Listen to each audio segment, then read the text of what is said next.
Hello everyone, I hope you are all well. My name is Lisa Uznoy. I am an Associate Minister at the Konko Church of Portland. Today my sermon is on why follow or practice a faith. Life is full of challenges, twists and turns, and for most people is uncharted. So at least for me, this question has always been the same as asking, would you rock climb without a lifeline? My husband recently had us watch a documentary called 14 Peaks, where a Nepali mountaineer, Nirmal Persia, sets out to summit all 14 of the world's 8,000-meter peaks in 7 months. It is amazing and inspirational. Would definitely recommend it. I did not realize all these mountaineers who have summited Mount Everest and other famous mountains like K2 didn't actually do it on their own, but had Nepali guides called Sherpas pave the way for them. Regular people, even super athletes, can't make it on their own, and many have died trying. It really made you realize and appreciate the adaptation and strength that people develop naturally through generations of daily living and work. You know, most of the time, life is like a nice hike through beautiful mountains, like this.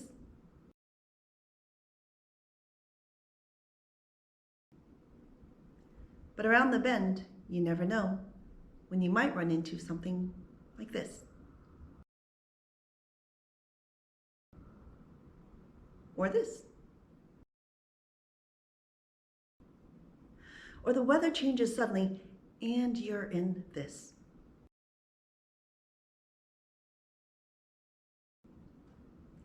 Just feels like the whole world is against you. What do you do when you run into such challenges in life? Some people are simply strong enough to power through on their own and survive. But for most people who don't have a plan or faith, it's like saying, well, I'll put my seatbelt on when I get into an accident. You really don't have time.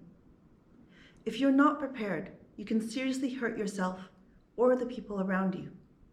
Many end up falling to drugs and alcohol or become dependent on medication when they have nothing else to turn to. So the real question becomes, why wouldn't you adhere to or practice a faith?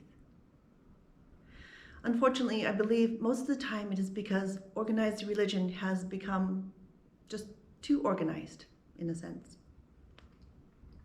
Some have become corrupt due to power and money.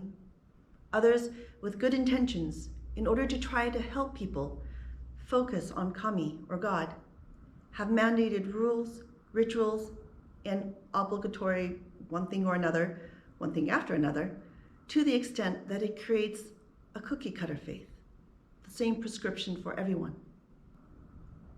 For people today who have a strong independent nature, multicultural and international education and relations, cookie-cutter faith can feel more like a suffocating leash than a lifeline. And actually, this is how I felt until several years after becoming a minister.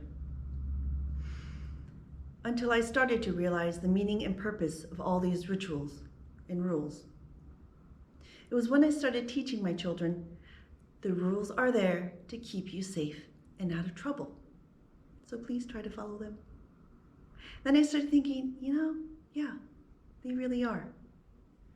So I started to research and explore where these rituals like clapping, daily morning and evening prayers, why the left hand goes over the right when we walk in a processional, etc., where they came from and their intended purposes, because the purposes were lost, and without it, everything is just rote. The more I learned, the more I began to understand and appreciate them.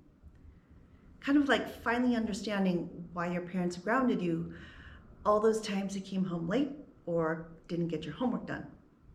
Seems like punishment at the time, but once you're an adult or a parent yourself, you realize it really was for your own good and development as a responsible and respectable person.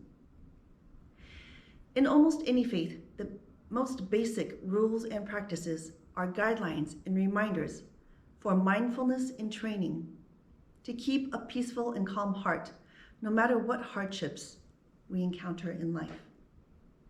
This starts by learning to trust in and rely on God or Kami. Voice of the Universe number 76 reads, "There are people whose hearts change easily. Those who rely on these people will get angry or distressed. Instead of turning to others, turn to Kami. Kami will listen and grant any request you may have." Many people, they feel they are spiritual, but don't adhere to a particular faith or practice multiple ones. Konko Daijin once told a couple that it didn't matter what faith they chose, but they should settle down with one. I believe this is because if we pick and choose only what appeals to us, like children at a buffet, we end up choosing an unbalanced meal, or all desserts. We won't get the full, rounded nourishment we need. Also, if we keep changing from one to another, our faith remains shallow. We don't take the time to delve deeper and ground and strengthen our roots. So for those who are searching or seeking faith, just like love, don't let the bad experiences keep you from finding the right one for you. Take chances. Keep praying and searching. Because as Kami and God are also wishing and praying for the same thing. And there are many groups out there that truly do work hard for the sake of people. It is almost impossible not to find a faith and practice to fulfill your spiritual needs. And when you do though, don't drop everything and change all of who you are because of it. Balance and moderation is the foundation to any good relationship. Our founder taught, Shinto and Buddhism are both within Tenchi. Don't be so narrow as to discriminate against other religions, or by following one religion obsessively. Have a broad mind. You must think broadly about the world. Also, when practicing faith, do not abandon everything else and immerse yourself in faith obsessively. Practice faith effortlessly, like eating a bowl of barley gruel. If you saw off a tree branch at its joint hastily, the teeth of the saw will break. Practice faith effortlessly. I guess gruel today would be like eating a bowl of cereal or soup. It should be organic and develop naturally into your daily life. So patience is also key. Without a lifeline, I would be very intimidated, troubled, and anxious every day.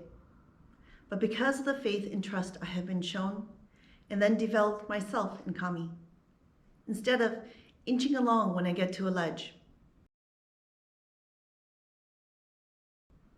or turning back anytime there is a cliffside.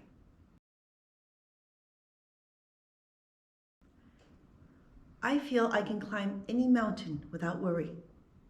Take risks in jumping across a ravine I never would have thought possible. And be okay, even if I slip and fall. Because I know, although it may hurt later, that it won't destroy me. Kami-sama's got my back. And I can start again, learning from my mistakes. This trust and confidence is what allows me, my family, and for many who live with faith, to live joyfully and with peace of mind. I hope you too have a faith that allows you to navigate life with confidence. And if you currently do not, or if your family does not, as there is strength and safety in numbers,